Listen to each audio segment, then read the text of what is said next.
یہ کہتے ہیں کہ سنا ہے جو مسجد میں پلاسٹک کی سبز ٹوپیاں ہوتی ہیں اس کو پہن کر نماز نہیں ہوتی، کیا یہ صحیح ہے؟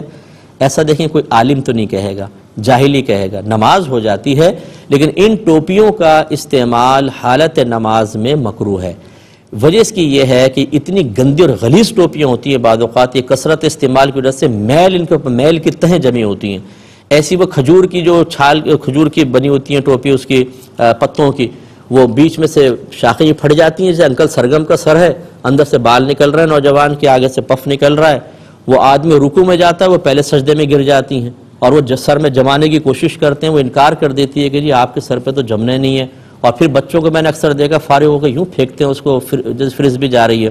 تو ان کی کوئی مطلب یہ کہ اتنی گندی ٹوپیاں آدمی اس کو پہن کر کوئی شادی میں جا سکتا ہے، کسی عام پبلک کے اندر بیٹھ سکتا ہے؟ نہیں، لیکن اللہ کی بارگاہ میں کھڑے ہو سکتا ہے، یہ صحیح نہیں ہے۔ آپ اپنی ایک ٹوپی بنائیے نماز کے لیے، صاف ستھری سی ٹوپی، اچھی ٹوپی بنائیں، تھوڑا سا پیسہ خرچ کریں اس میں، ساتھ لے کر جائیں، وہ پہن کر اللہ کی بارگاہ میں کھڑے ہوں، تاکہ احساس ہو کہ آپ جب نماز پڑھتے ہیں تو اللہ تبارک و تعالیٰ کی عظمت آپ کے قلب میں ہے اور آپ اس ذات کی تعظیم کر رہے ہیں۔ اس لیے اس ٹوپی میں نماز مکروہ ضرور ہے، میں نے مکروہ تنزیہی کہہ لیجئے، مکروہ تحریمی بھی نہیں، لیکن یہ قول کہنا کہ جی اس کو پہن کر نماز ہی نہیں ہوتی، یہ شریعت پر افتراء ہوگا، ایسا جائز نہیں ہے۔